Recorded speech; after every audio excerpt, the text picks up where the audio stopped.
মানব সমাজ স্ত্রীলোককে সর্বদা শোষণ, অন্যায় আর অপমান দিয়েছে। আপনারা নিজেদের আশেপাশে দেখুন, সমগ্র ইতিহাসকে দেখুন, এই একই রূপ দেখা যাবে যে পুরুষের ঈর্ষা, লালসা, অহংকার, বৈরিতা, এই সমস্ত কুচিন্তার পরিণাম স্ত্রীলোক ভোগ করে। যুদ্ধ পুরুষ করে,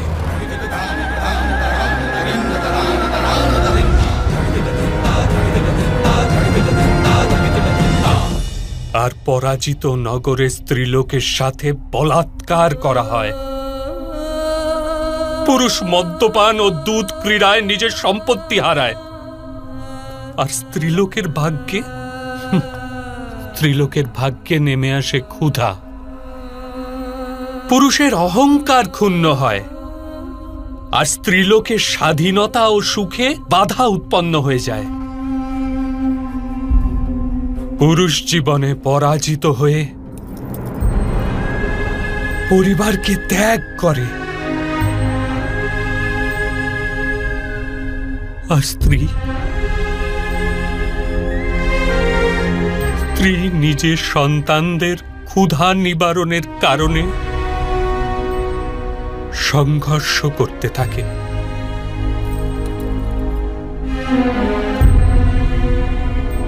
সমগ্র সংসারের দুঃখের হিসেব করুন, স্পষ্ট দেখতে পাবেন যে পুরুষের তুলনায় স্ত্রীলোক অধিকতর দুঃখ ভোগ করে। এ কোন প্রকারের সমাজ রচনা করেছি আমরা, যেখানে মনুষ্য জাতির অর্ধেক ভাগ অপর অর্ধেক ভাগকে নিরন্তর পদদলিত করছে, আর সেই পদদলিত স্ত্রীলোক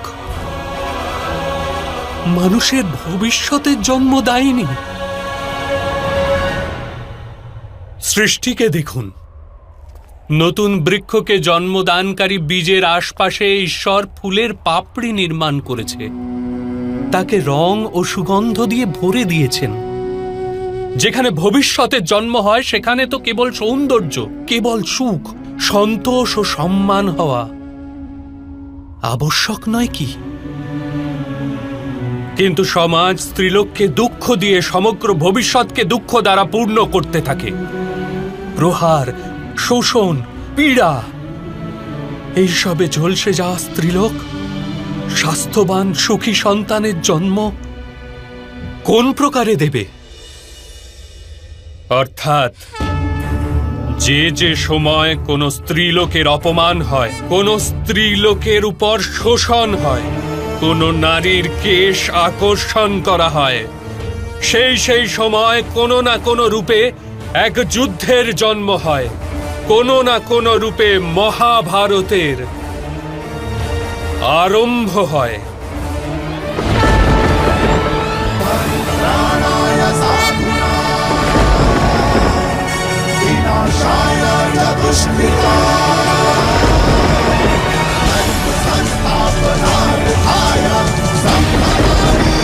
স্বয়ং বিচার করুন, বারংবার বিচার করুন।